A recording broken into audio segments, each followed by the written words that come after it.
We'll call to order. And I'll take care of the current pledge this morning, gentlemen.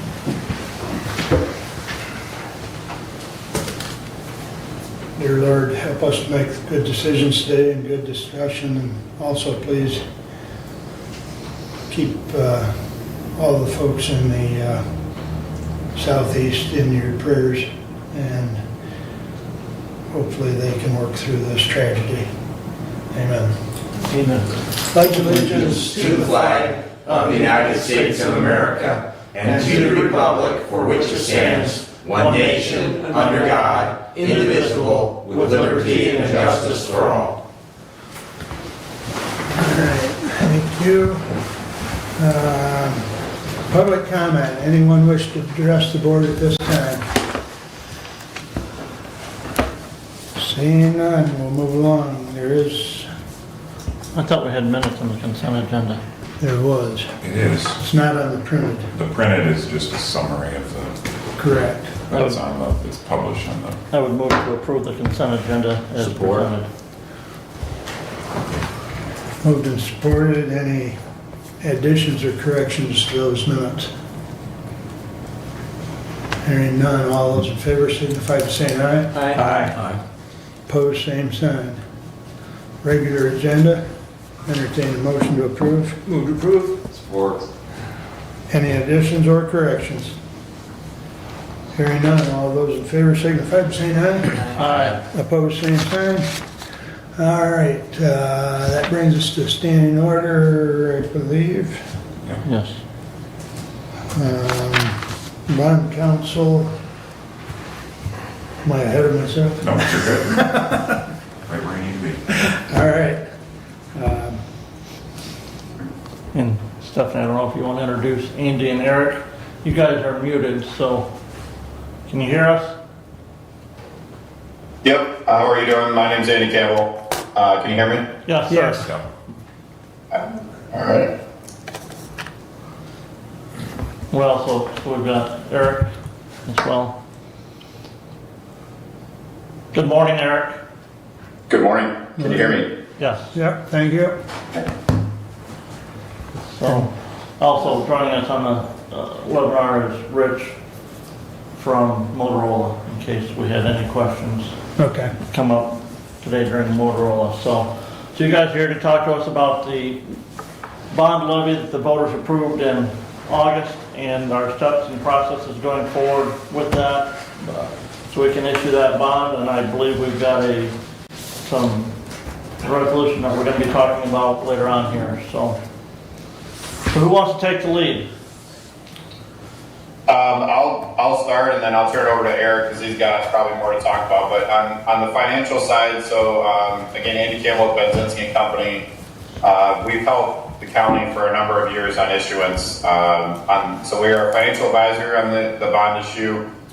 In terms of the process here, we did submit a timetable to the county a couple weeks ago. So Stephanie has that, and I think some other people in the working group have it. But as of right now, we are planning to sell the bonds in mid-January and close at the end of January. From the financial perspective, I think we've got a pretty good handle for the most part on the costs. We have a not to exceed with the vote amount, so we're most likely going to sell at or slightly below the vote that was already voted and approved by the voters.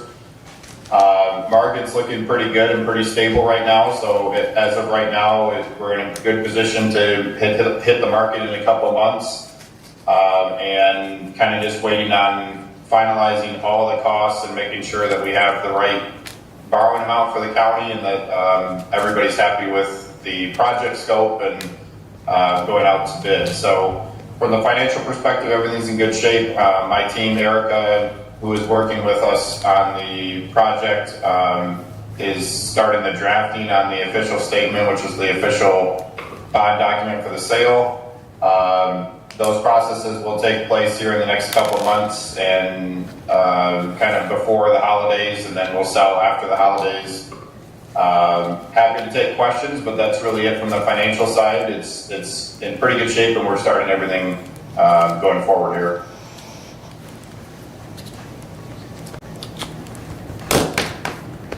Thanks, Andy. I'll start now. The resolution that's before the board this morning is a reimbursement resolution. It doesn't authorize the issuance of bonds or take any action to sell the bonds. What this resolution does is it will qualify any expenditures that the county makes prior to issuing the bonds for reimbursement from bond proceeds once bonds are ultimately issued. So it's a step that's required by the federal tax code. It establishes a baseline date from which you can look back 60 days to reimburse hard construction costs if there are any. And it also has some implications for any preliminary expenditures, which is a defined term in the tax code and refers to soft costs for construction, like engineering, architecture, soil testing, so on and so forth, that doesn't actually involve construction or anything to do with the land. So, or anything to do with improving the land, just the preliminary activities that go before it. Again, this is just a procedural resolution required by the tax code. It doesn't authorize or direct the issuance of bonds. It simply qualifies early expenditures for reimbursement once bonds are issued. Are there any questions on that? Not on that, no. I don't have any. Okay. Later on in this process, we will come back to the board with a formal bond authorizing resolution, which will actually authorize the issuance of bonds and delegate certain permitted actions of authorized officers of the county.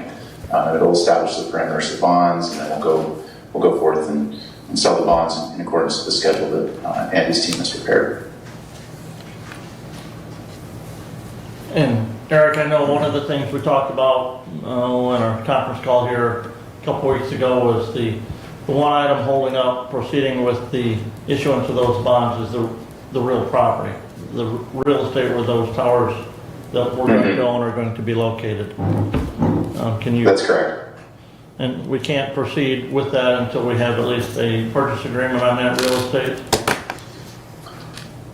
You need to, so under the federal tax code, when you're issuing taxes and bonds, there are three things that you can't do. You can't issue bonds too early, issue bonds in an amount greater than you need, or leave them outstanding longer than you need them to be outstanding. If any one of those things happens, then the bonds can become taxable to the date of issuance. So one of the ways you avoid issuing bonds too early is to make sure that your project is ready and you have all interests in land that are necessary for the project. You have those in hand prior to selling the bonds. Once you sell the bonds, you're locked into issuing the bonds, so you need to have the real property interests in hand and ready to proceed forward. Okay.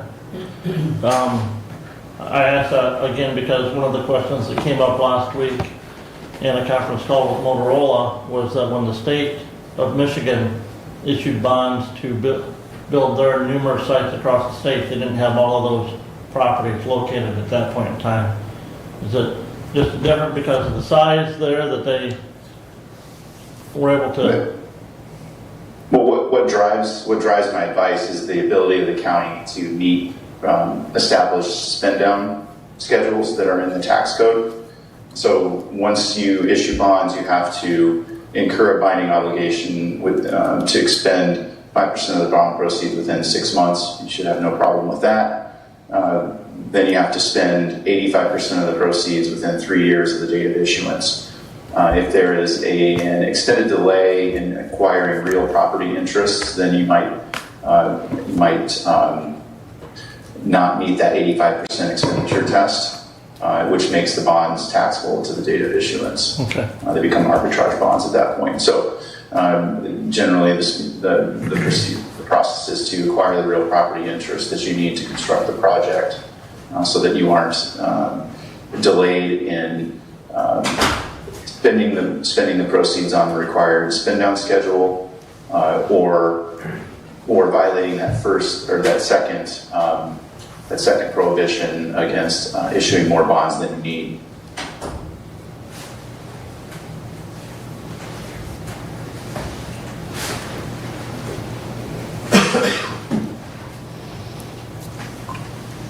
Stephanie, do you have anything? I'm set. I'm good. So Eric, just so that I understand completely on that component, is this the dollar amount? Because the dollar amount for the sites in the scope of this total project is not that much, and we will easily have the 5% with our initial commitment to Motorola for purchase. So is it that we are simply trying to satisfy that 85%? Because even if we're talking $100,000 in land costs in a $16 million project, it's a relatively small component. So just help me to understand so that what I'm hearing from you as to the urgency in getting those sites purchased. Yes, the dollar amount of the land purchase isn't the consideration. The consideration is whether or not the county has the ability to proceed with due diligence to completion of the project once the bonds are issued. So if you are looking at improving 3 sites and you only have real property interests for say one of those sites, you issue the bonds and you're able to secure the land, the necessary property interest in the second site, but maybe not the third site for an extended period of time. That could throw you out of that could prevent you from meeting the spend down schedules. And what it does as of the date of issuance is it calls into question your ability to certify that you have a reasonable expectation to meet that spend down schedule. So the tax exemption is based on a series of expectations that the county will certify to that are based on reasonable expectations. Without the land interests in hand at the date of issuance, it's very difficult to assert that you had a reasonable expectation of completing the project within a certain time period when you didn't have the land interest to complete that portion of the project. If that outstanding portion of the project, call it the outstanding portion of the project for which you may hypothetically wouldn't have the property interest in hand at the time of issuance, if that's greater than 15% of the proceeds, then you'd be prevented from meeting the spend down schedule, and it would create an arbitrage bond.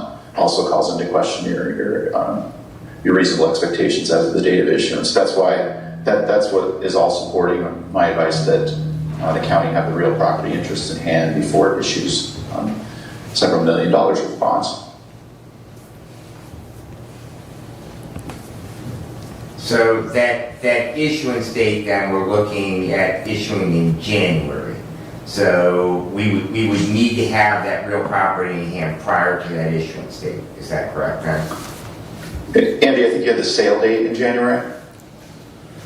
Yeah, the sale right now is mid-January at the earliest. Yeah, that I would agree with Eric to say you want the property in hand before we go out for sale. So mid-January is like the earliest we would sell, and then we can delay the sale as needed depending on what Eric's talking about with acquiring the property and such.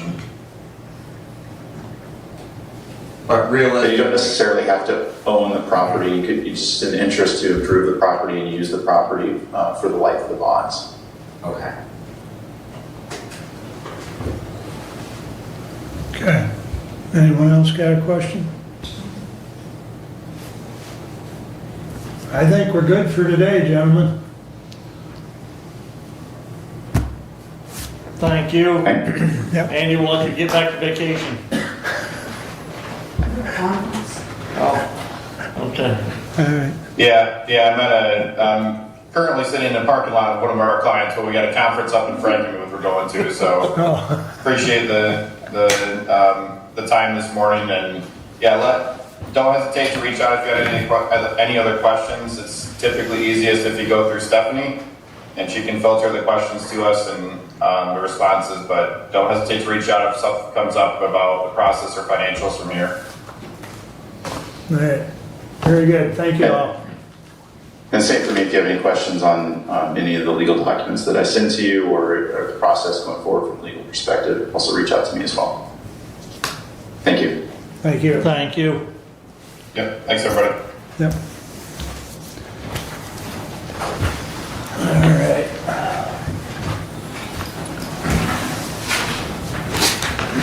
And I think everyone has received that schedule, have you not? Okay, so, you know, I brought it up while we were talking, but I think that's, okay, that's kind of our roadmap. It's linked on the last agenda packet and correspondence, and I've linked to it again in this one, so. Okay, very good. Appreciate that. All right. Moving right along here then. Personnel Committee to discuss employee reclassification requests submitted by numerous departments. So, I think, I know Brad and I collectively sent out to you the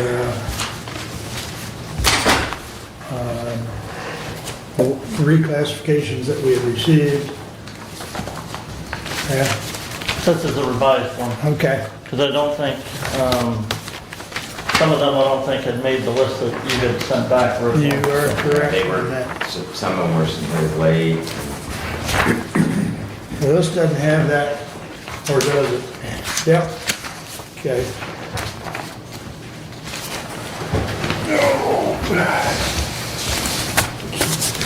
All right, we'll work off of this sheet. And if you turn to the back page, the Personnel Management Committee comments are on there. The first one on this new updated sheet is the correction manager, community corrections manager. Brad and I did look at that, we've got that, but that was submitted,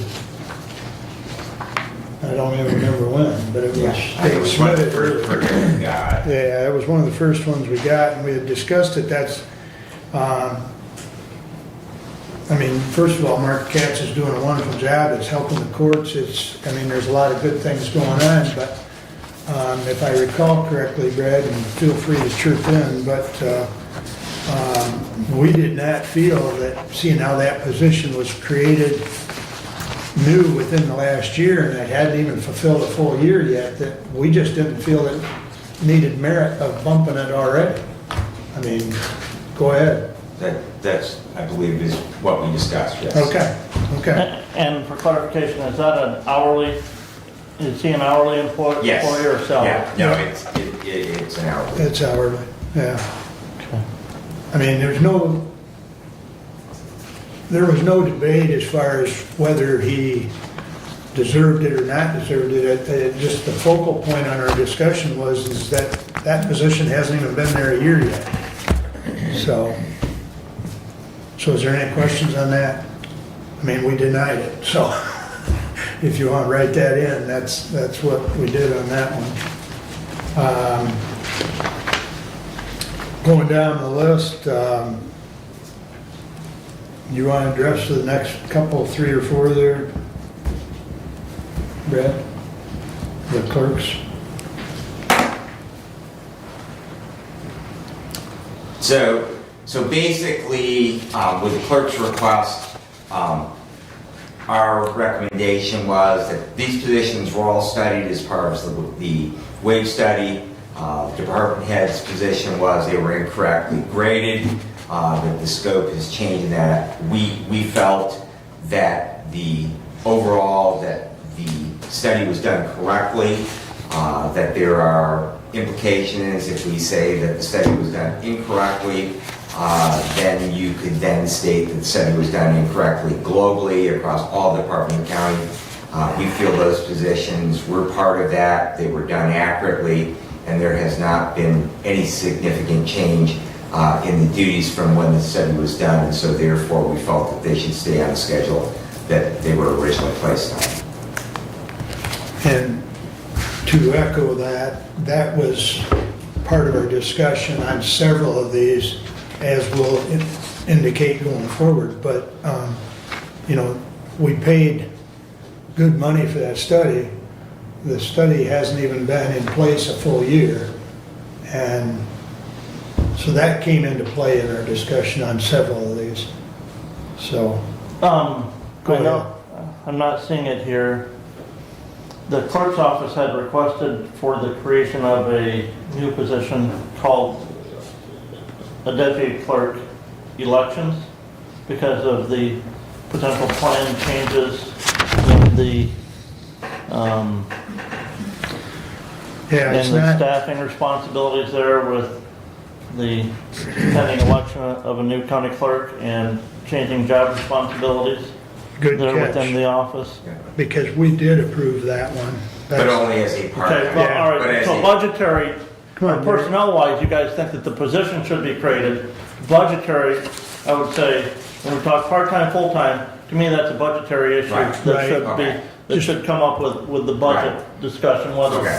what we can afford, full-time or part-time. Right, but but our recommendation was simply that that position would specifically deal with elections, and elections are cyclical.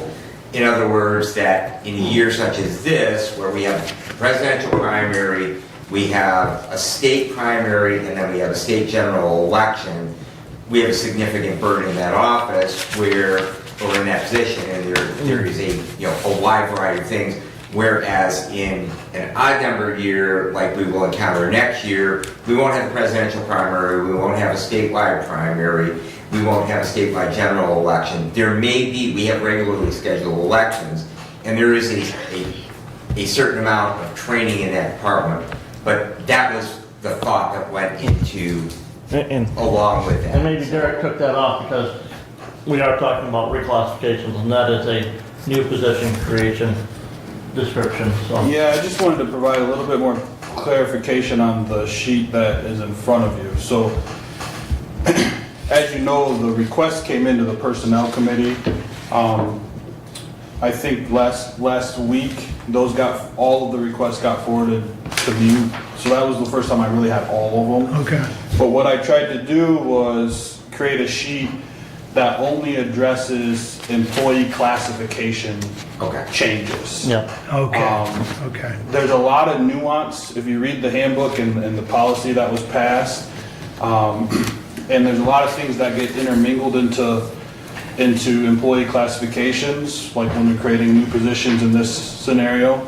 I personally thought when I created this sheet, and you guys are free to do what you want, I thought it was best just to focus on employee classification changes, because that's really what should have been turned into the Personnel Committee by, I believe it was the end of August. So any new position requests outside of one, because it was so heavily intermingled with the classification change, is not on this sheet. I also tried to remove all elected officials from this sheet because they are not part of the employee wage schedule. Right.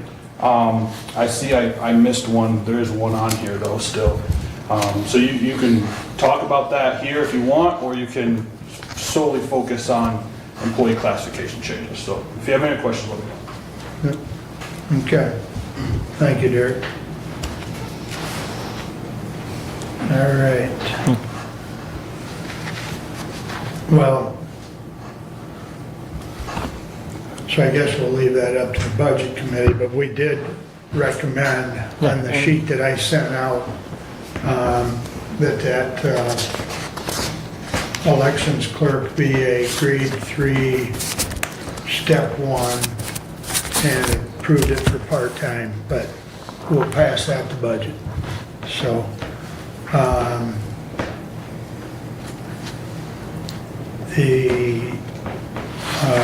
the two IT requests, Scott Sharp and Nikki,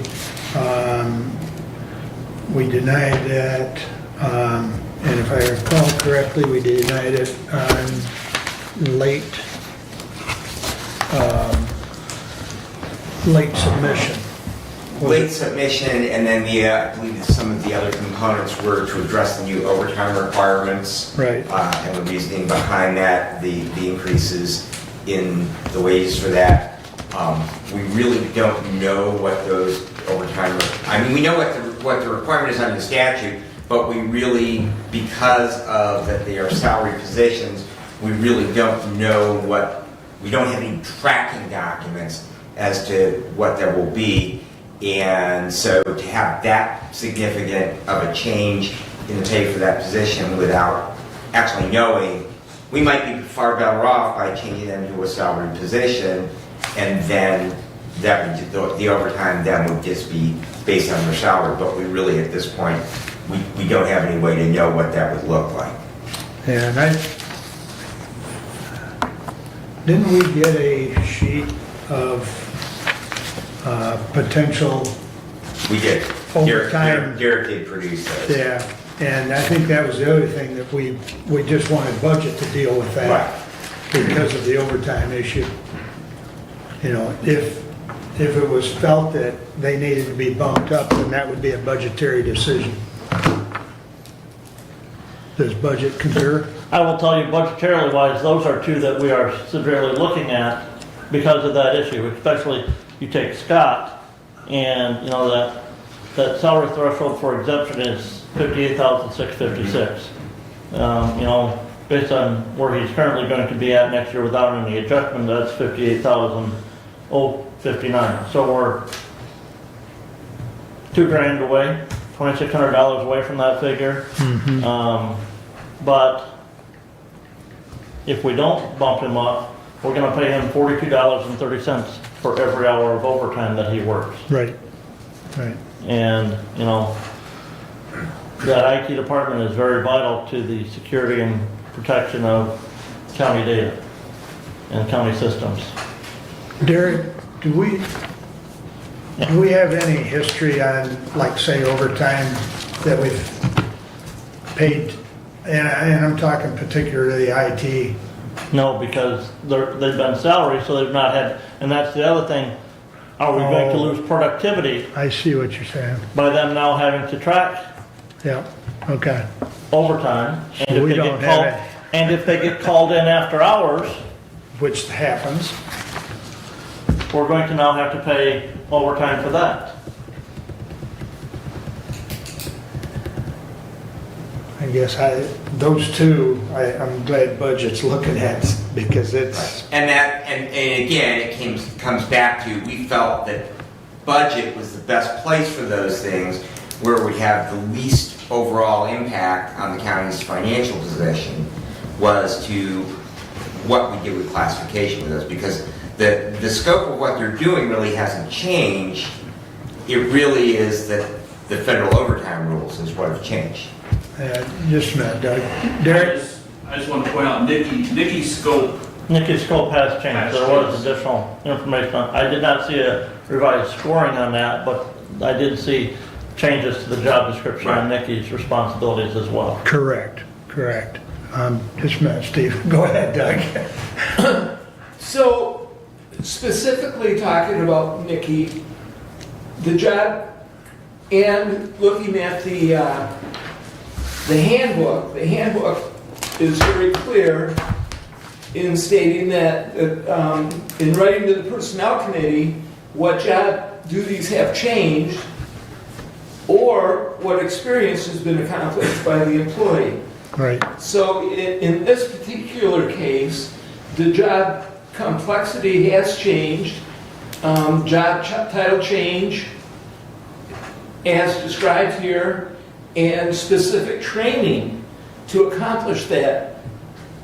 To me, this, without even considering the threshold, which I absolutely understand, if we are going to follow the handbook, this is exactly why the handbook was written as it is for this type of job change and training. So one of our, and I'll get to you in a minute, Steve, but one of the Personnel Committee's challenges, I guess I'll call it, was that we had, I think, 3 different departments that turned them in a week or more late. This one came in, I think, 10 days late, if I recall. I don't disagree with your comments about the change in the job description and the duties, and it does follow what we've already put in policy. But also in the policy, these are all supposed to be submitted by August 30th. Well, if You know? I can have a little exchange with you here. Yeah. I received an email from the chairman of the Board of Commissioners yesterday or the day before with a formal request for an HR assessment. That was late also, sir. Oh, I agree, but that was also an ongoing discussion, but touche. Okay. So,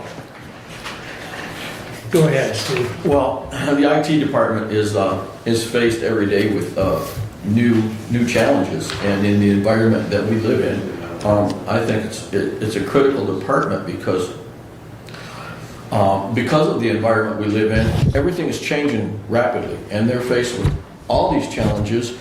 And I think we have to look at the whole department as a whole, including the employees. Do they have the resources available to them to meet these challenges? And to your point about special training and stuff, these folks have to go through this stuff all the time. That's my comment on it, so.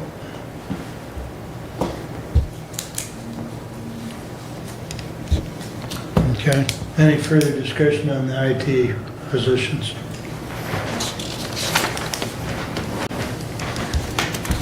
Okay. You want to take equalization, Brad? So equalization was actually, I think, the first request we got. Yep. Basically, as you know, that department, based on the election, that we're going to have some changes there. We felt that the documentation that was provided effectively showed that those positions needed to be in line where they were at. And again, they were submitted, well, not only on time, but well ahead of that. Had all of the information, had all the job descriptions, and so consequently, we did feel that to align that, and these are actually requests that Nick has been making for that department previously too. So I guess in summary, it reflects the changes that we see happening in equalization as that becomes a different, the look on that will look differently than what it has in the past, because that our equalization director, at least for the near future, will also be our register of deeds. Any questions? The question I have is in regards to the cover letter that the equalization director sent. Specifically the second paragraph, and the first sentence in the second paragraph. Do you have that, sir? I have to pull it up. I don't have great copies of it. And it says, well, for the most part, no significant changes in job duties have occurred throughout the department.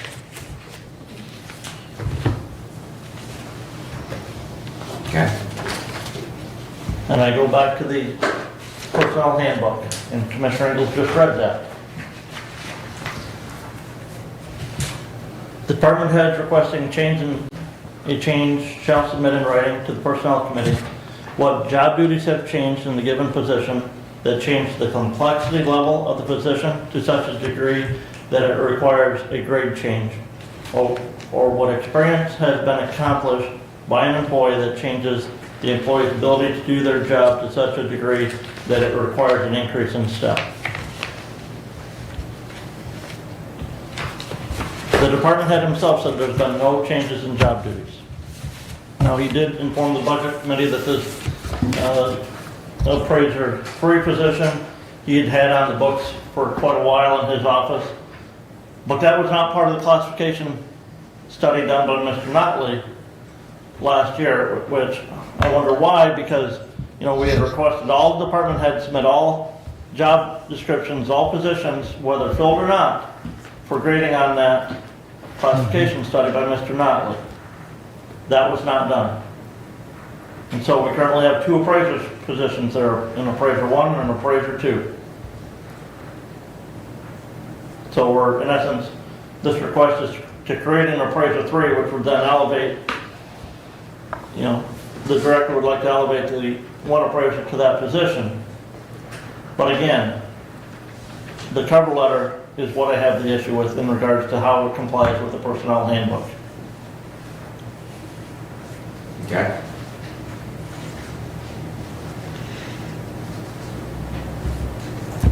And I understand there's potential changes in that office with Mr. Wheeler on the ballot in November for the register of deeds position.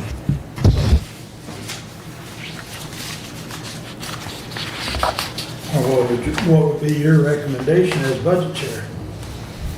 Well, let's go through the rest of these and we'll come back to that. Oh, okay. Let me, so we're gonna come back to. All right.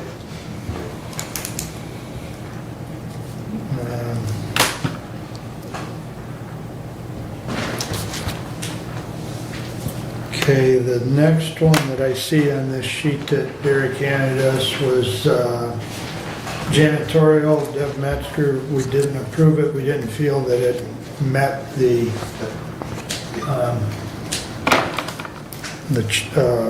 policy. Kelly Jones, maintenance, we recommended approval, and I believe But that's just part-time to Part-time, full-time. full. part-time to Yes. full-time. Yes. So once again, that's more of a budgetary decision, but that is a change that we recommended. You want, let's see, the next one would be Lance Benzing, probation officer. I believe that was creating a new level probation officer in district court. Should be labeling him as a senior probation officer as opposed to a probation officer. I believe you.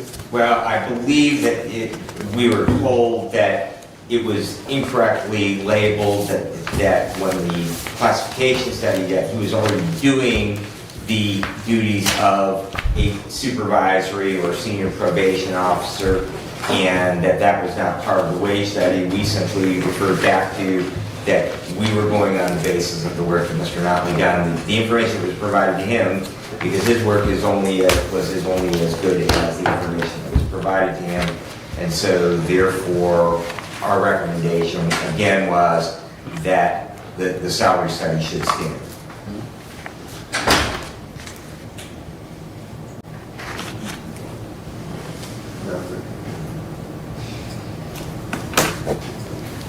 Okay. Any questions on that one?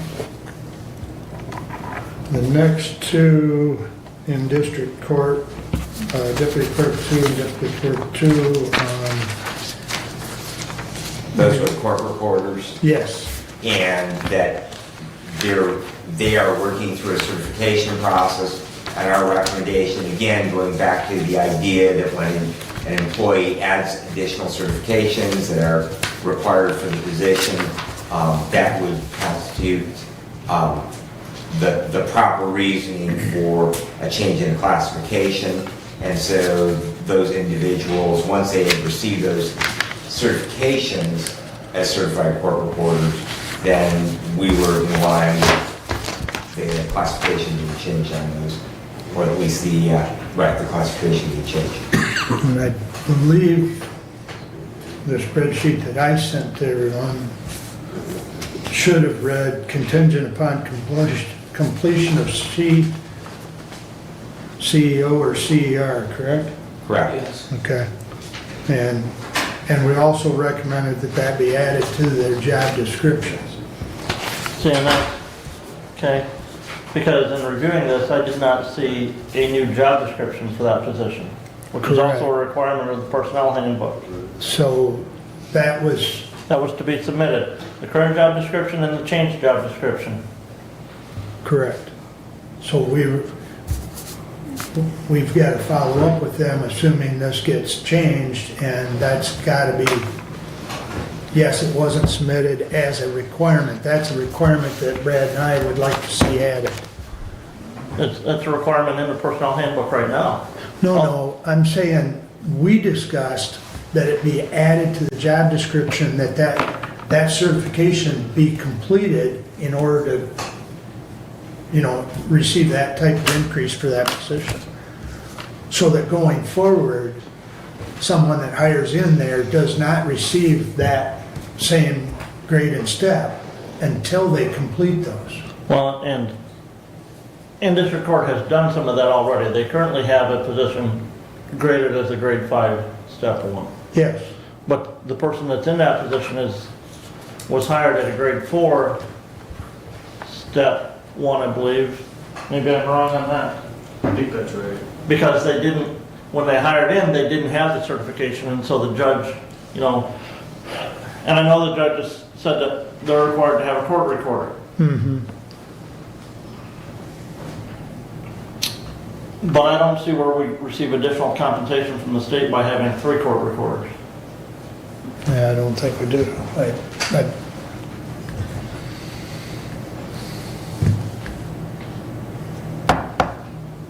We don't have to approve that.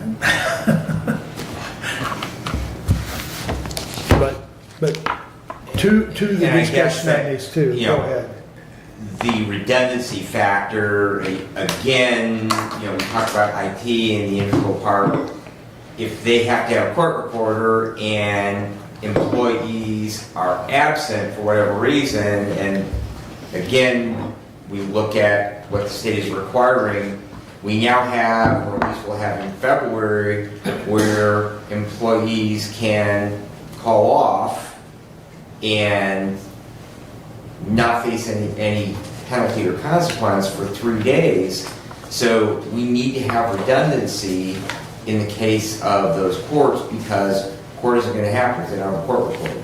So if we have the redundancy of those additional court recorders, then we are protecting the ability for them to hold court and move forward and not undergo the expenses that we could by bringing in a jury, bringing in all the other components, whether be a procedural process or an actual trial. We need to have that redundancy in place.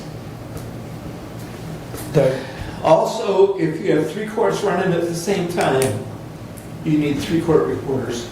I mean, that, and that does happen. As far as job description goes, well, it's not titled job description. I do see a list that was presented that's got names and duties of those positions. From district court. Yeah. But But it doesn't tell me that this is our personnel handbook is quite clear. It says you must submit a current job description, Yeah. and then if there's proposed changes to that, you must submit the changed job description. now, once again, I'll say that Brad and I are the ones that came up with and we've got to, assuming this gets approved, we will follow up as personnel committee with district court to have that language changed to require those certifications, correct? Correct. But, and I'm going to come back to this, and you said you rejected IT. One of the primary reasons was because of it was submitted late. Right. Okay? Right. But you're approving this one even though it didn't come with the required documentation. But it is our recommendation that be added. That's not their fault because we didn't tell them to put it in there ahead of time. Because we looked at this from I'll use Brad's word, from the global picture. We don't want them hiring people and coming in at the same grade and step if they don't have those certifications. So, once they complete those certifications, which that's the other thing we want put in that job description, that would be that upon completion of those certifications, they would go to that step and grade. So, I understand your point, but I'm telling you what the personnel committee wants to follow up with. So that you can't really nick district court on something that we want put in. So, if that makes sense. All right, any further discussion on those? You want to take the next one there, Brad? Okay. That is Get back to over here. Tim Dixon's, I think. Okay. Yeah. So, and with Tim stuff, basically that was a change in duties, particularly in regard to the youth home, and so that the descriptions were provided in that, and really no radical changes other than simply the moving things around in the way that they are now handling the juvenile division. So we were in agreement with those. And I sent that one out. That was one that was not on the original sheet. And if you read through that, there is also a position that's going to be vacated because of a retirement, and Tim's not planning on replacing that. And if I recall correctly, it basically becomes a net zero. Right. And so, as Brad said, it's a change of personnel within the department. Any questions on that one? Looks like Brent's looking for, I'll give you a minute.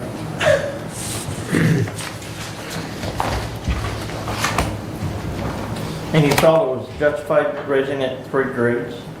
Say again? You felt that change was justified raising it from a grade 3 to a grade 6? Yeah, I was gonna say, what happened to 4 and 5? It's the nature of the position. If you look at Mr. Dixon's letter in regards to that,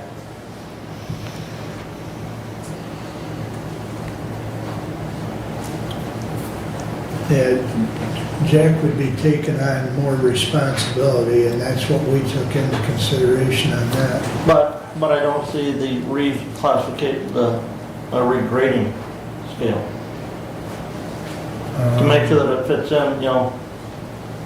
I may not have sent that. We had several emails from him, so I'll look for that. Because I believe we did have a grading on that, if I, didn't we? Maybe it's here, maybe it is this, it's not on the sheet, it's a separate page here.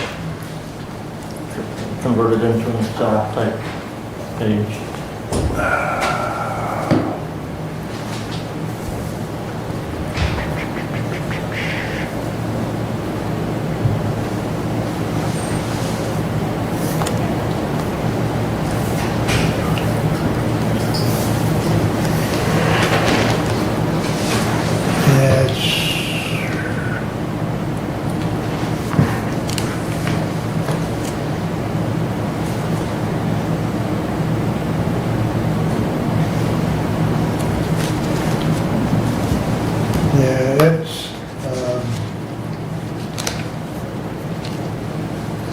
He changed the format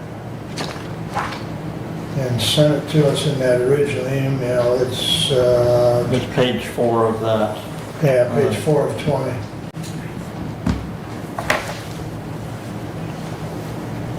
And I know that's something we need to stress to department heads going forward. That worksheet that Mr. Notley gave us, we basically need that worksheet copied and sent so that we don't have to interpolate. Derek? Just real quick regarding that. Yeah. The employee handbook itself, Right? it doesn't say anything about regrading the position using that worksheet. Right. It simply states to list the changes in duties or experience. Right. So I think if that is something that we're going to require, we need to amend the policy or employee handbook. Right. Also, this is kind of outside of that, but I've been kind of working on a unified, like 1-page or 2-page document that every department will use to submit employee classification changes instead of getting, I mean, there's some of those that came in that were 10, 12 pages and some that were a 2-line email. right. So I think having some kind of uniform document would help. Some people sent 6 different emails. Right. Right. Exactly. Because I will add too, it's all brand new. Right. Everyone's kind of working through the system. So I would have some grace with that type of thing personally. Okay. But just so you know, the grade scale is not a written requirement in the handbook. So we need to address that. Well, I think, and to that point, we went through one earlier in the year that was submitted.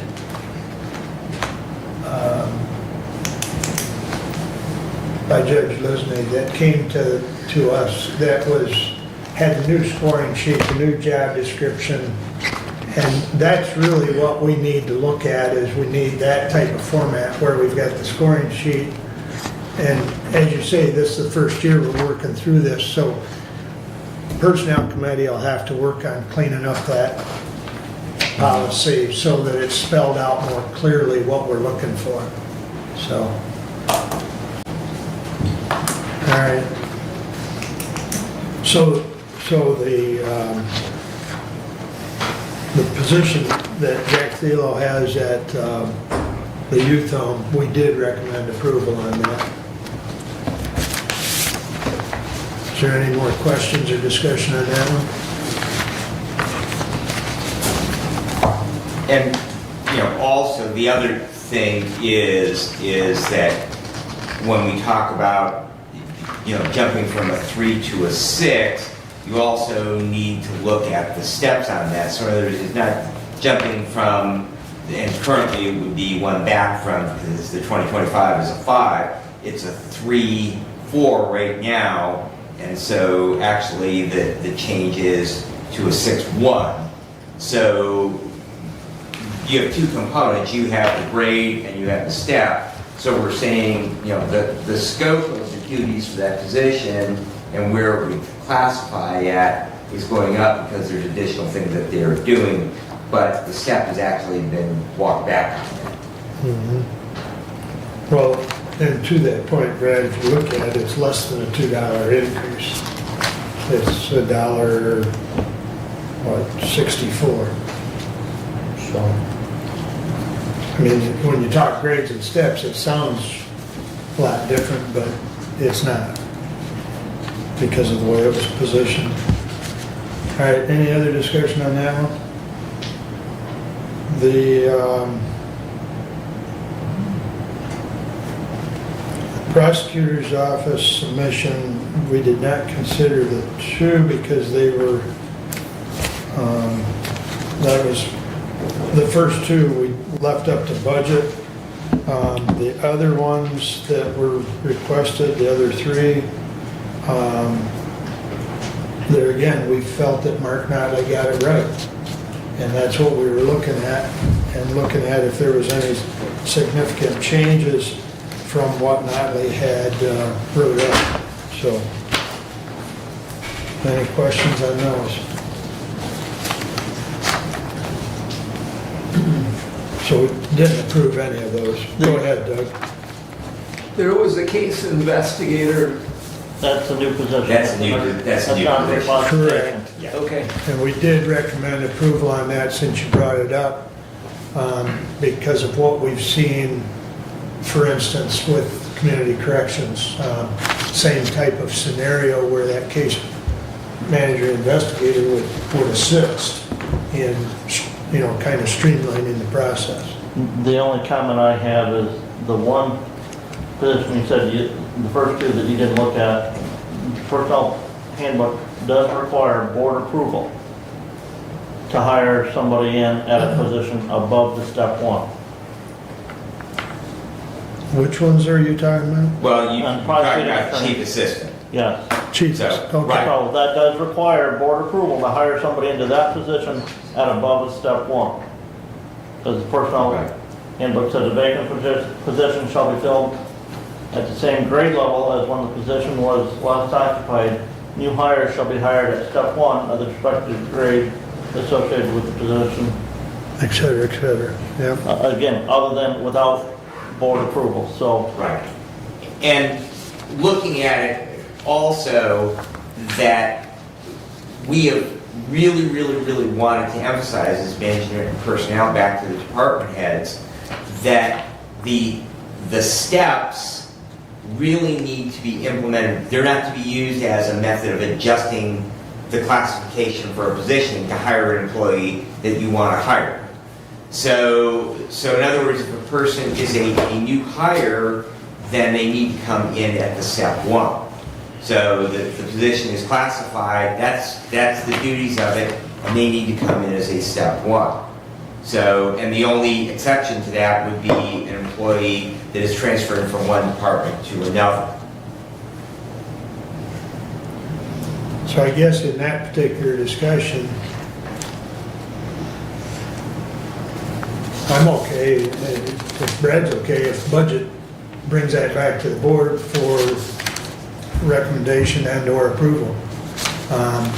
If not, it gets positioned on the budget as a 14-1, correct? Correct, yes. Yeah. Okay.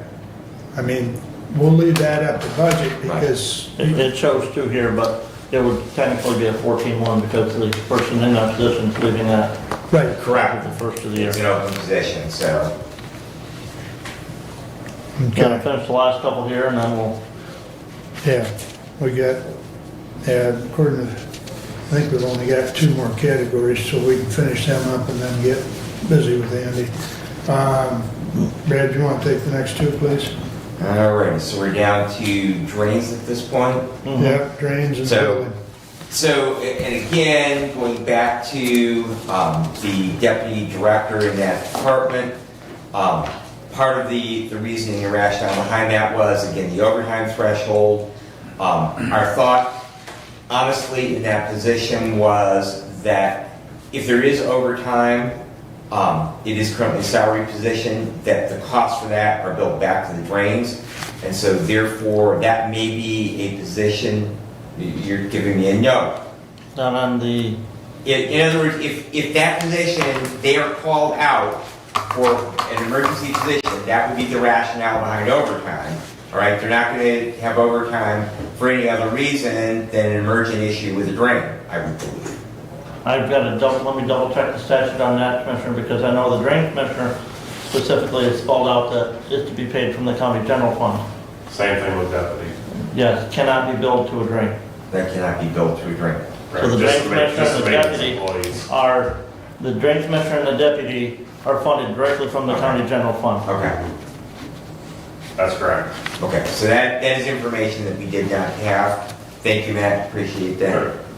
So, but that was our recommendation behind that, were that to occur, and I don't know how many times you have an emergency call out on that, but we were looking at from the standpoint of what the possibility would be for the deputy director to have to be called out beyond the 40 hours a week, whether that's 4 10s or 5 8s. Whatever that would be the case, what would be the incident of that? And so we did not feel that the rationale of increasing the level of that to meet that overtime possibility was justified for that. And then back to the labor position on that, I know that there has been some discussion, and I appreciate Commissioner Word providing to us, as far as that no other county that has a drain staff that they contract out. We are kind of an anomaly. The majority of the counties, they contract out the work, so there really isn't. But we also looked at things where similar positions would be with similar requirements, and we felt that the classification that Mr. Notley had assigned to that was in accordance with what we are seeing other positions. Quite honestly, if you recently have seen the Mackinac Bridge Authority, that they are advertising for a position, and a lot of the similar duties, driving trucks, running equipment, things like that, and the classification as far as the pay on that was very, very similar to what we currently pay for that position.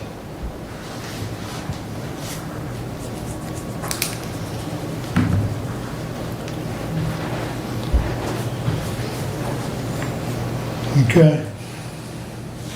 The last 2 were building inspection and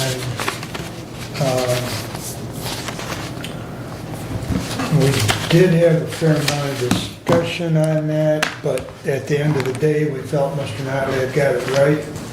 We also, it's not even been in place a year. The only thing I might add, if you read through these that we sent,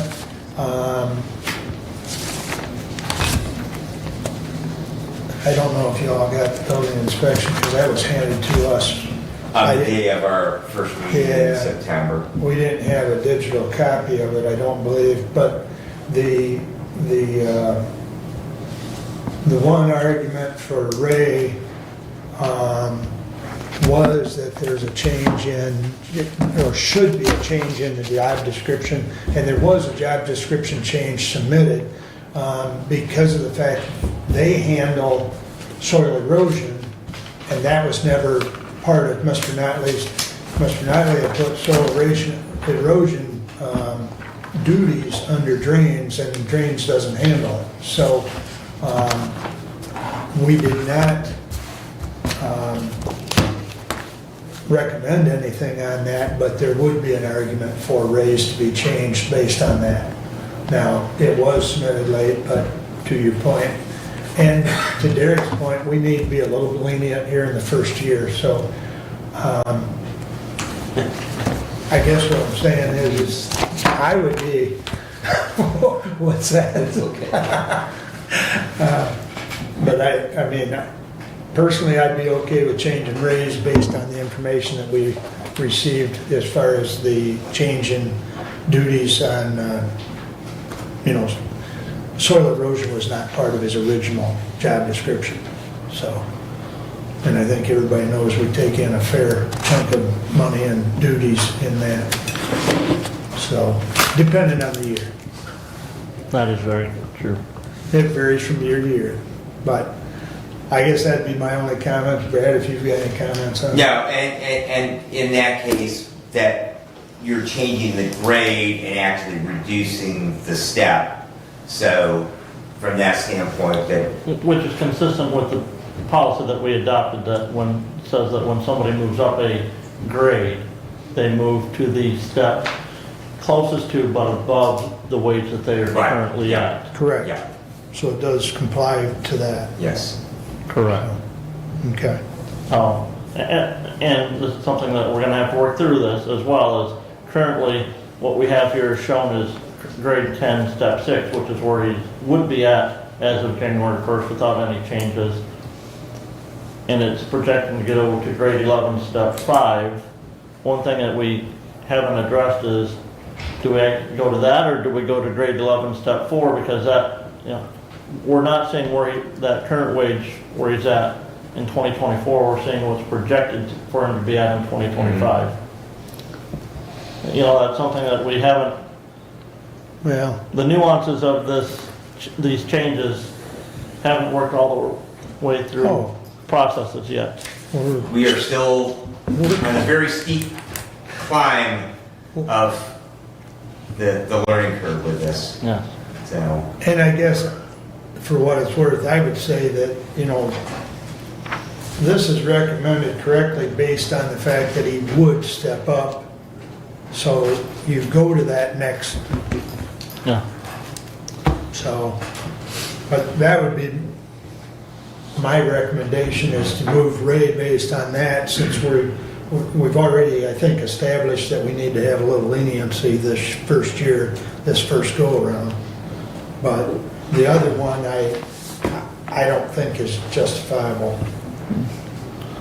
But, Commissioner, if you may, Sure. before we get a motion in regards to this issue, yep, because of importance of our legal counsel who is here now, yep. I believe we should jump ahead in our agenda, and I move that we enter into closed session pursuant to MCL 15.268E to discuss trial and settlement strategy in the matter of Doobie versus Barkley et al., case number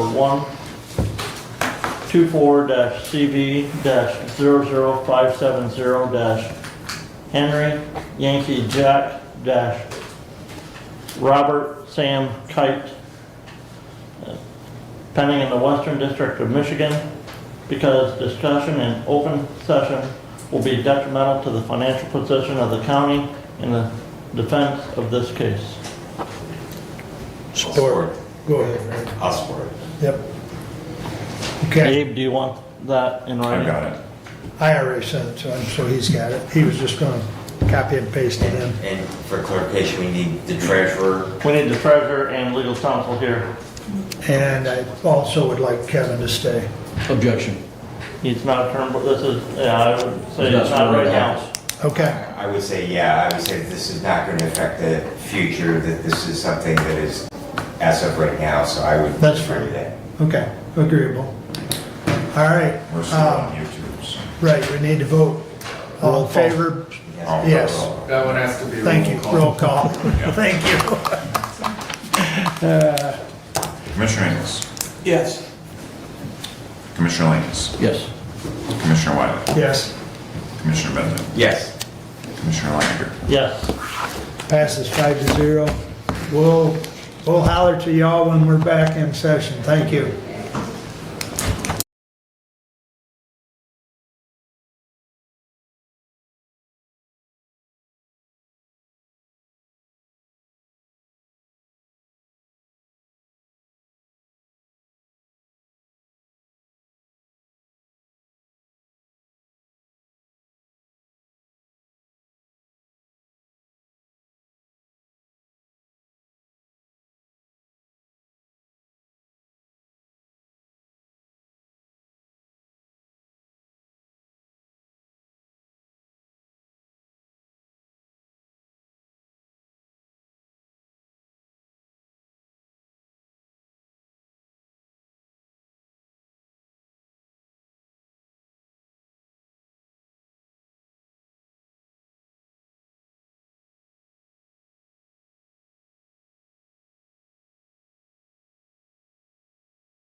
That's fine, yeah. Motion to approve what? The minutes of the closed session. Oh, yeah.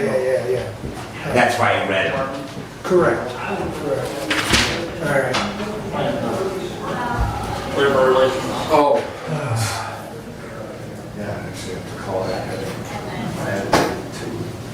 Stephanie, thank you for sitting through that. I'm sure that it was not a wonderful day. We're not prepared to say that.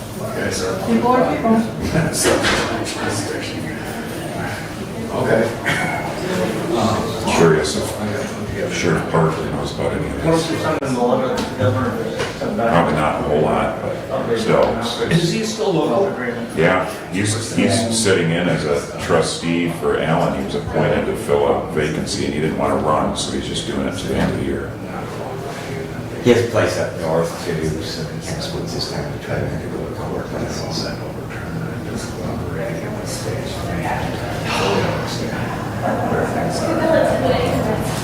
I mean, she's still trying to say that she technically does not. Do you get a promise from college? Do you read one of this came? I don't spend a lot of time. This one was for reading. Sherry has another comment. So, and my people would take away from that. Especially talk about the action. It did get worse. There's this one across the street. Yeah. Cooperation with the police. Well, we And so, I should work have and train with the same approach. On both sides. I'm sorry, the city manager missed it.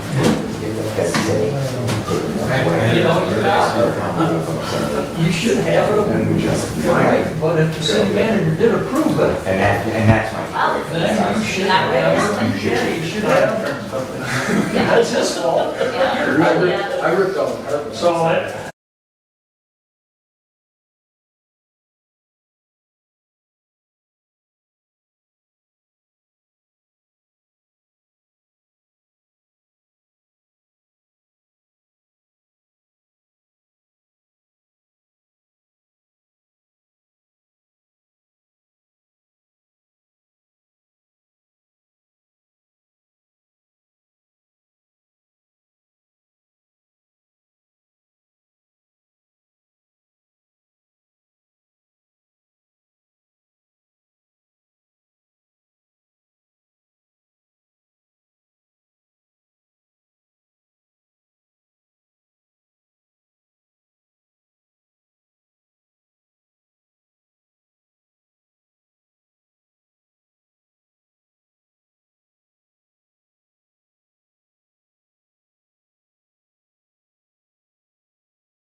Whatever, and we're back online. And we're back in session. First order of business would be a motion to approve the minutes of the closed session. I will make a motion that we approve the minutes of the closed session as read by the clerk. Support.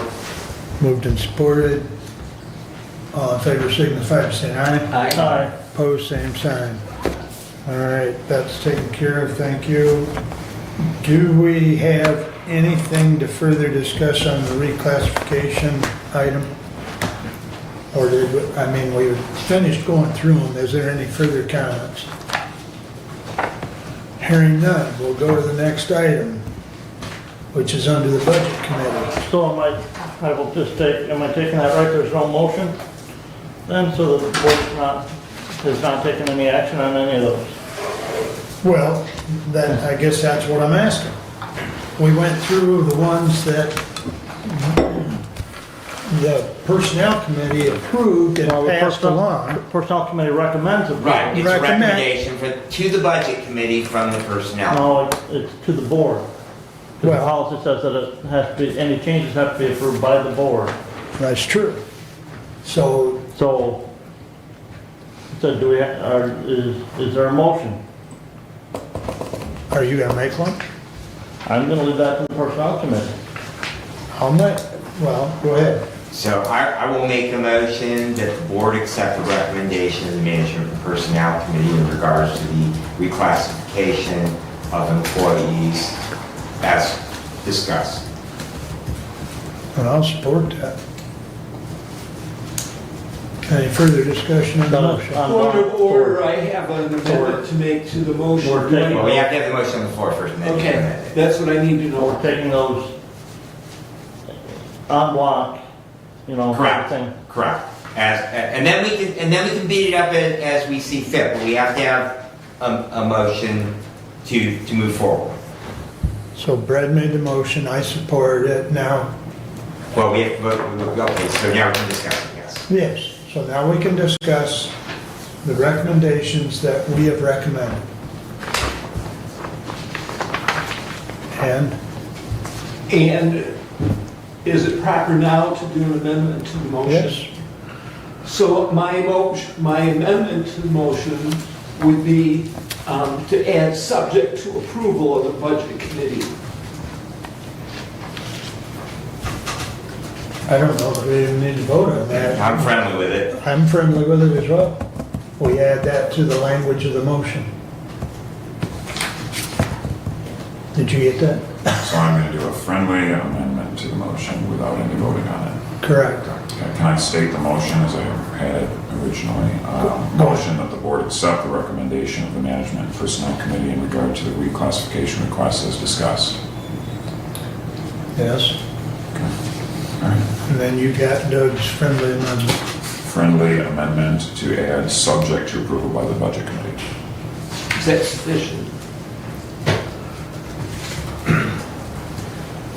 Any further discussion? Anyone want a roll call on it, or are we good with an aye? Roll call, please. Okay, we will do a roll call.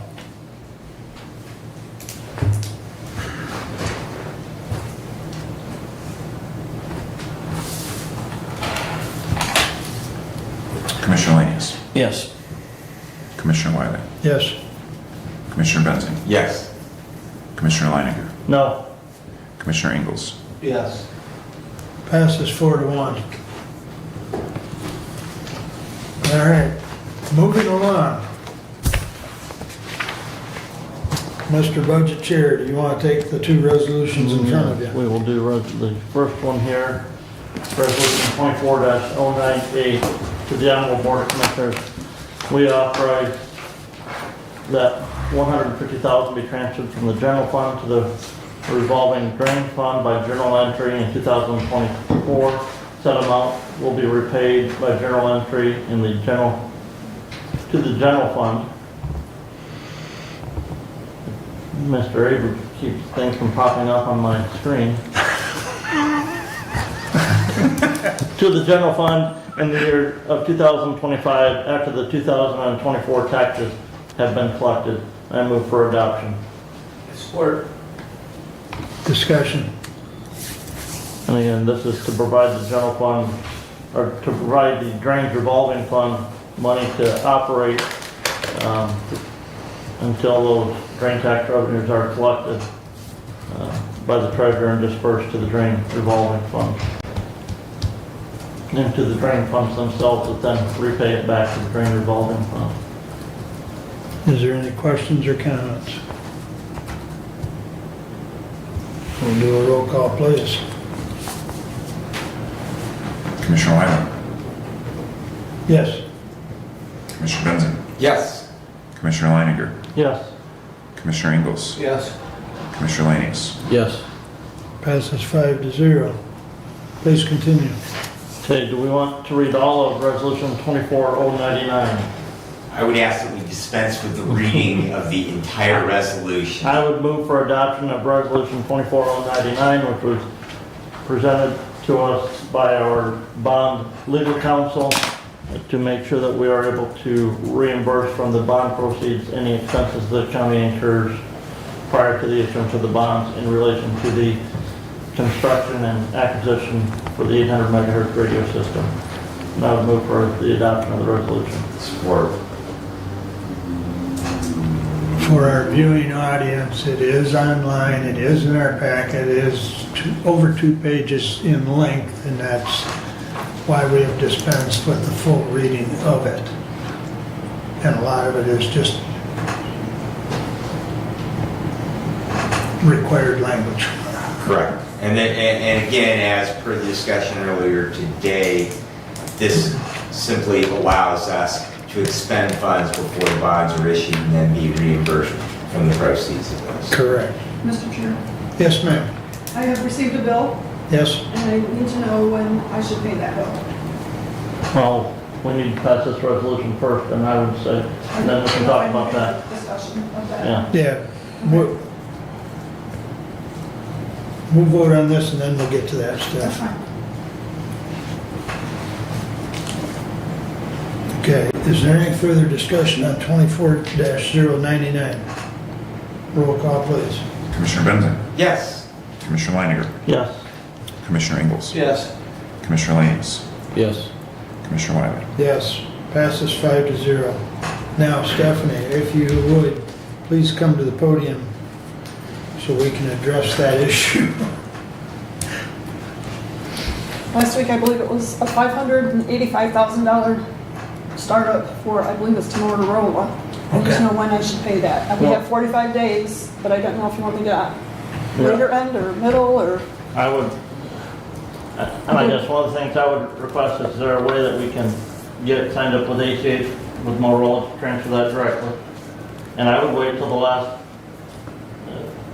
Last business. possible opportunity to pay that, because we negotiated, we got that 45 days net of invoice. I believe that is due in November 13th, if memory Something. serves. it's in me correct. November or something like. I put in my calendar the 14th, so it'd be, or the 4th, so I could, before it was due. So just Yeah. clarification and what you prefer doesn't make any difference to me. I just have to budget. Well, And that, so that everyone really understands that this is going to be a loan from the delinquent tax revolving fund. Right, we're using delinquent tax revolving fund monies to pay that, which that'll get paid Right. back.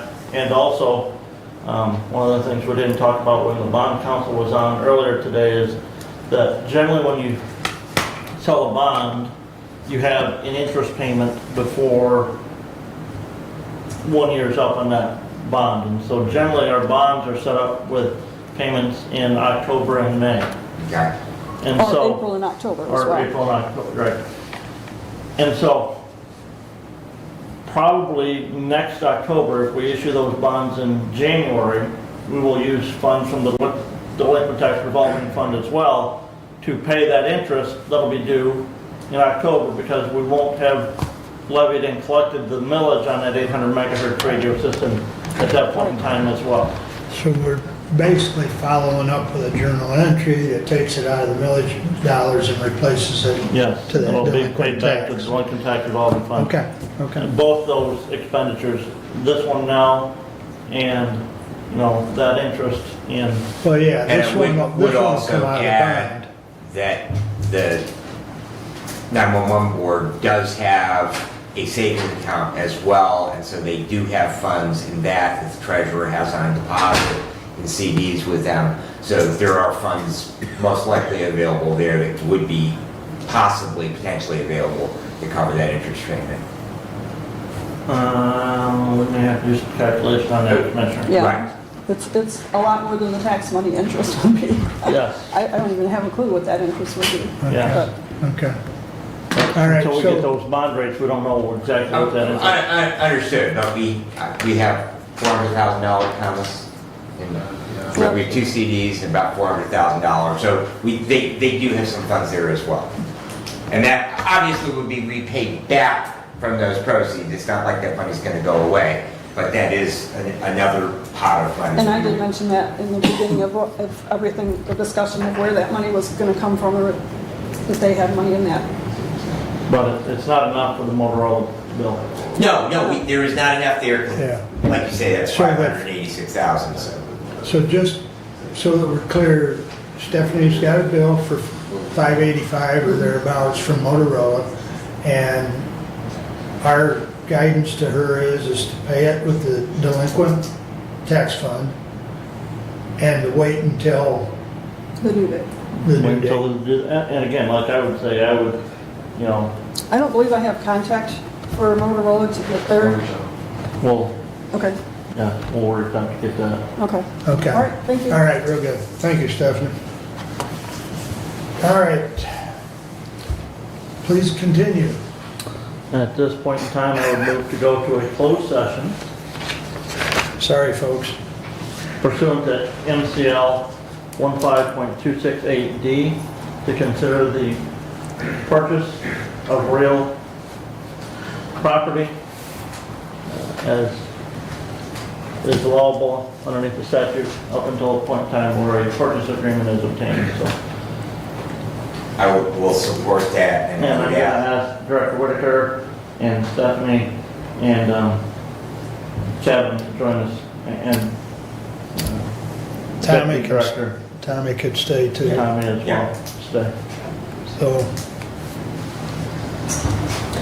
Sorry, man. Sorry, Jamie. this one will be shorter. Apologize, Denise. Roll call, please. Commissioner Lanning. Yes. Commissioner Ingles. Yeah. Commissioner Lanus. Yes. Commissioner Wiley. Yes. Commissioner Benton. Yes. Okay, 5-0. We're in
let Dave know, please. Yeah. Or Scott or whomever.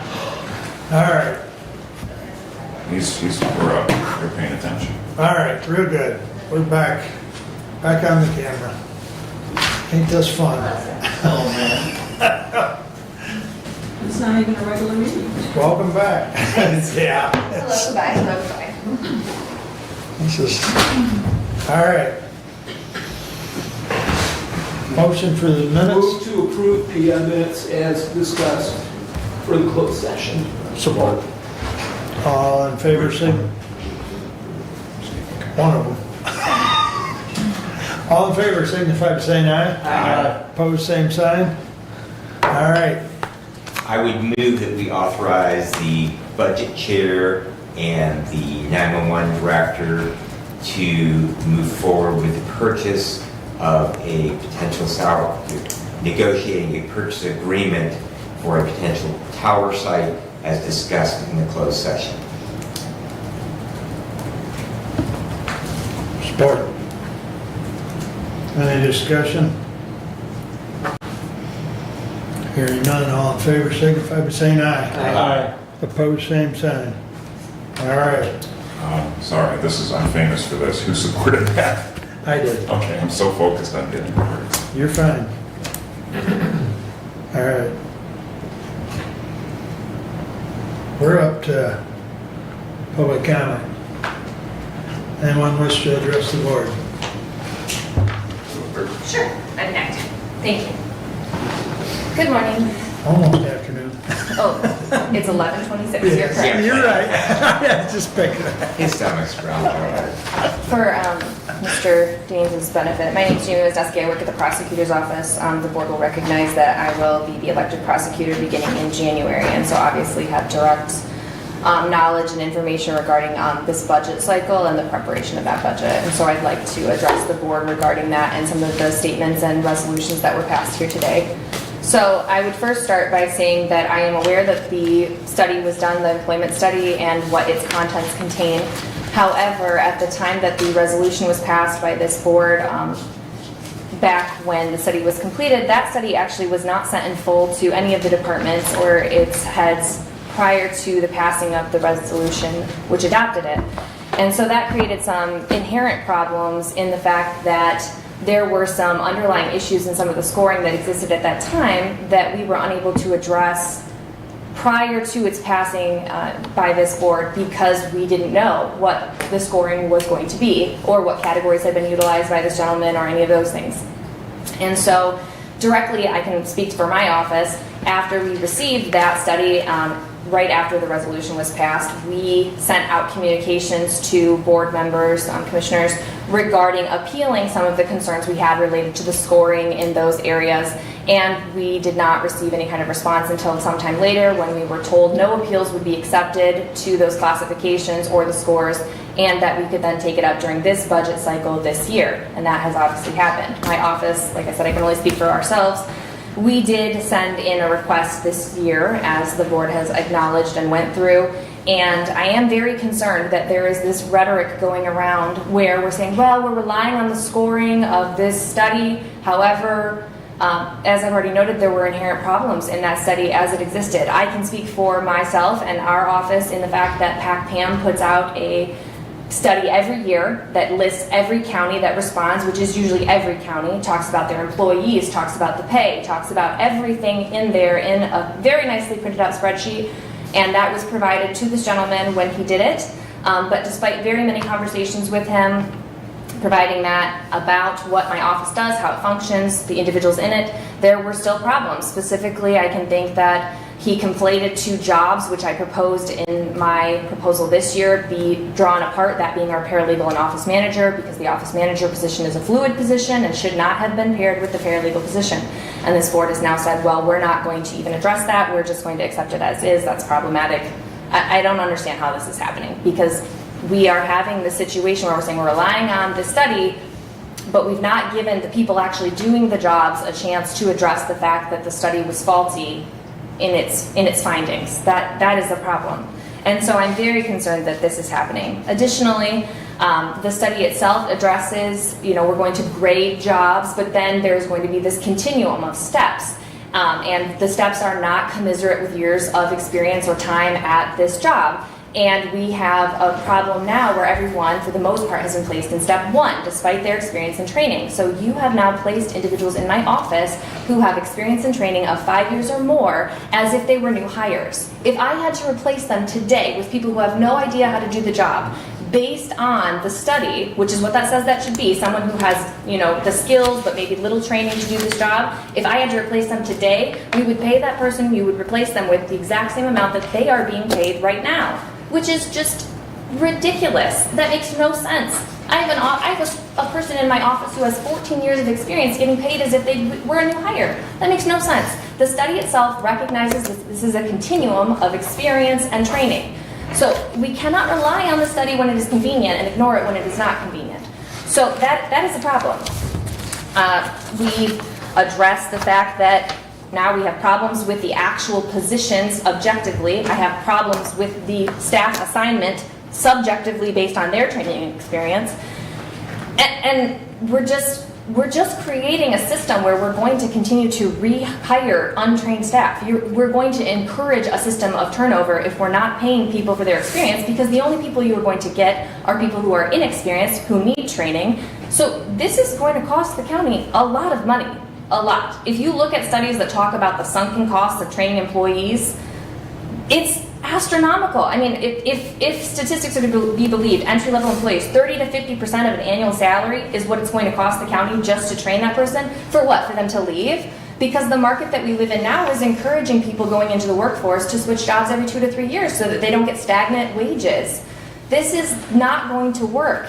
And I put this in my proposal, and like I said, I can only speak for myself. I know that other departments probably have similar issues, but where we are concerned, we had difficulty replacing a receptionist position. We had difficulty finding someone who, first of all, would show up for the interview, and then actually, after they'd accepted the job, actually show up for the job. We had a person who said, I want the job, and then emails the night before and says, actually, I won't be taking the job.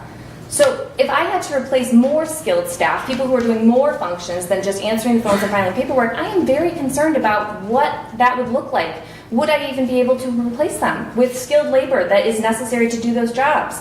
And that's another thing that this gentleman put in the study. He talked about you have to consider the scarcity in the marketplace for certain positions. So yes, this continuum is great, and that's what we should be looking at, but also you have to consider whether or not you have available people to take those jobs. And in those instances where you don't, you might have to pay them more because there's a lack of skilled labor to fill that position. So I'm just asking the board to reconsider some of the things that are being utilized here in making these decisions, because, I mean, the staff is staying because they like their jobs, they like working for their employers, but they're not going to continue staying if they're not going to be paid sufficiently for the work that they're doing, and they're not being paid sufficiently. Thank you. Would the board like to waive the no interaction to quiz Jamie? You would? Well, I don't have any questions. Oh, okay. I'm just asking if you'd like to waive our rule. And since we have a rule, we have to follow it. Okay. I mean, we have the ability to waive that rule, but if no one wants Do you have to, questions? not at this time. Okay. I know where her office is at too, so. But, all right, very good. We're public comment still. Anyone else? Matt? Well, first of all, thanks, board, for approving my revolving drain borrowing. That is very important to our department and operating. Just a lot along with what she said about the study. I think Mr. Notley's format, the nuts and bolts of his study is very thorough and detailed. I think it's great how he has everything broke down, but I really feel like, especially, with my department, and particularly my maintenance employees, I sat down with Mr. Notley, explained everything to him. We had filled out those sheets prior to, so he had a little bit of knowledge of our department, but I just really don't, I think our department and our maintenance staff is such a unique position at the county, and I felt he was gonna have a hard time finding comparables, which we proved in his report. He had a comparable from Branch County and Sanilac County, But I know both of those county drain offices personally, and I reached out to both of them. Those employees do not exist in neither Branch or Sanilac. And there were no other comparables for my maintenance staff. So basically, essentially, I have no comparables for my maintenance staff. And I had specifically asked that question last year, I believe via email, and still have not got an answer to why Mr. Notley had those comparables in there, and furthermore, like, why there wasn't any more comparables. So I guess the point I'm trying to make is I don't think he really took the time to understand my department and how we function to make an accurate score, primarily with like work environment. I think it's like number 13 under his categories. I know you guys have all seen the reports like A, B, C, and D. I think he's got us in a B or maybe a C. But if you look at D, it specifically says chemicals. Well, all my employees, including myself, have to be certified through the state of Michigan to apply pesticides, which is what? A chemical. And it also talks about work environment. And I think due to his lack of understanding my department, specifically with work environment, I think the score is highly inaccurate. And that was one of the things I addressed when I appealed for the reclassifications. So it's not, it's not the report itself. I just don't think there was enough emphasis to reach out to each individual department and really understand. A 15-minute conversation with them, I didn't feel was sufficient, but that's all I got with them. So, thank you. Okay, thank you, Matt. Anyone else wish to address the board? I will. I'll go to the podium because I know Commissioner Ingles would ask me to. Appreciate it, thank you. So I also agree that Mr. Notley's study is flawed, but I know you guys have to have a basis where you start from, right? So I put in my requests in large part because I knew a lot of the other department heads were going to. And from my standpoint, when reclassifications start happening, a lot of times the clerk's office, treasurer's office, the deeds office, our deputy clerks get left out. And in my case, our deputy clerks are so tied to the courts, and the courts have just, our court cases, our caseload is up, the complication of using different software systems, the pressure put on us by the state. We're going through the same changes that the courts are. Same responsibilities, same workload, and we get forgotten. So if you ever get to the point where you start handing out reclassifications, I would just say, please don't forget about the clerk's office because we get forgotten a lot and historically have been.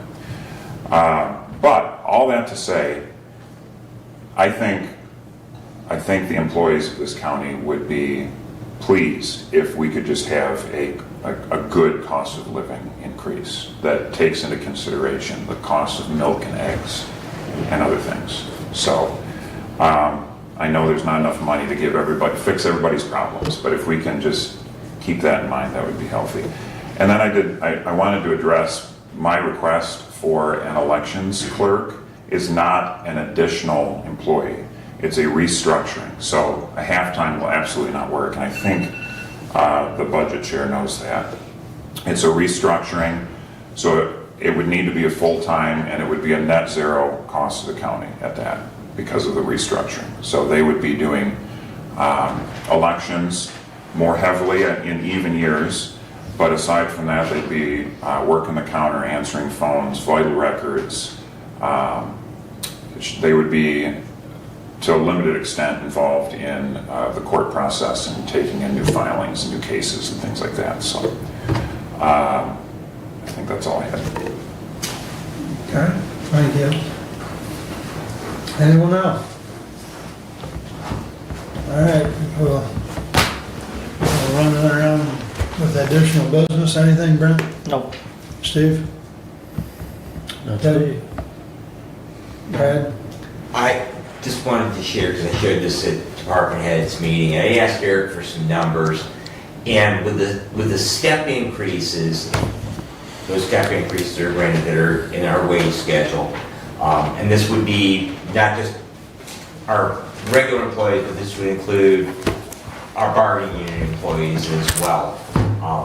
That it's going to cost us about $210,000 more in '25 than in '24.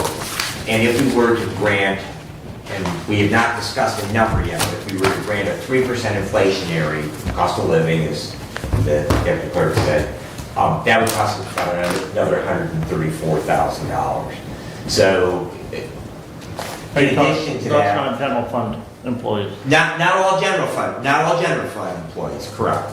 So, but collectively, that cost, if we are treating our employees and also honoring our bargaining units, those are the kind of costs that we are looking at increasing. In addition, our health insurance, we've been told double-digit increases in that as well. And at the end of the day, we can have more wages and maintain or better benefits. And since we can't raise the price of widgets, we are limited to, number one, what our statutory revenue sharing is from the legislature and what the general property taxes. And we have to make that budget balance. We have a finite amount of dollars to work with. And we appreciate every person who works for the county of Hillsdale. And we want to have good working conditions and we want to have competitive wages. But at the end of the day, we can have higher wages and better benefits and less employees, or we can keep what we can afford and maintain the same number of employees. And that's the reality. I mean, that is the simple reality. I can remember, and Commissioner Wiley can remember, when we had a hiring freeze for years and years and years.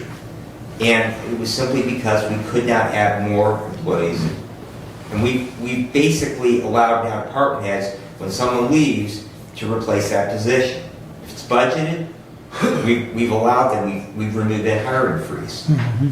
But at the end of the day, that really is that we have a finite amount of dollars and we can't raise our prices to cover those higher costs, some of which we have zero control over, primarily health insurance. And that is a huge, Commissioner Leonard, what do we pay in 2024 for health insurance? 2024, the county general fund? Yes. It was about 1.4 million, wasn't it? No. Or some such. I mean, It was over a the million. combined bill for 2024 is like 1.9 million based on current enrollees, but that was countywide. Right. I don't have that budgetary number in front of me right now, but yeah, it would be a little bit less than that because that takes into account that 1.9 million doesn't take into account the 20% that's funded by the employees. So. Right. And if their 20% goes up, if we have a 18% increase in our health insurance costs, then they're going to share in that 18% increase as well, and that doesn't help as far as what inflation eats away out of their paycheck. So, but that is the reality that we face at this board. It's not that we don't want to compensate our employees in the best manner possible. It's just that we have limited resources and limited ability to increase those resources. Derek and Brent and I, are we involved in the insurance committee on that meeting on Wednesday? I thought Derek had sent an email out asking people who are interested to come. Okay. But we're going to have a meeting with John O'Connor on Wednesday morning. We'll have an update on that at the next regularly scheduled board meeting, which I believe is on the 8th, I believe. Yes. So we'll have more information for you all on that. John's been real good over the years about, getting us a better rate than what's initially presented. Priority has been historically strange to work with in a way because they always give you this highball number and then they kind of work their way down. Sometime in the last 5 years, I think they came in at like 12% and we ended up at 4%. So, it's a cat and mouse game with them, but we'll see what develops on that. And I guess I wanted to share, I've been around long enough that, first of all, the new step or grade and step it's not based on years, it was based on putting that initial step one is at or above where everybody was currently at. So if they got placed at a 1, it was at or above where they were already being paid in 23. And the steps keep them going up at 3.1% each year, each step, correct? Roughly 3.1. 3.125, yes. Right. The other thing that was done last year that was never done in my previous 11 years was a cost of living allowance was put into effect. Now, that's not wrote in stone for every single year, but we are considering it to keep pace with inflation.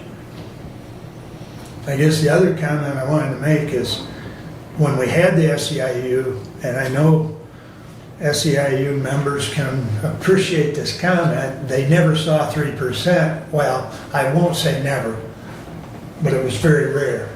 Several of those contracts that were written while the SEIU was here included 1% or maybe 0 or 2, but the new scale is a lot better than the old SEIU contracts ever were. So I think we're making progress, and sometimes little steps is all we can do, but we're making progress. So the last thing I'll share with you is that Jane Munson, who was on the Human Services Board, the Human Services Board, we appoint 2 people. The third person is appointed by the state. Jane was the state appointee. She is retiring. Actually, her last meeting was last Thursday. Jill Pavka has applied for that. Brad and I talked about another individual, but we'll see if Jill doesn't get approved, we'll hopefully get this other individual to apply. But her name has been submitted to the state, so I'll let you know if she gets approved, so we continue to have a full 3-member board for that. But that's all I have, unless there's any comments or questions to close. We're adjourned.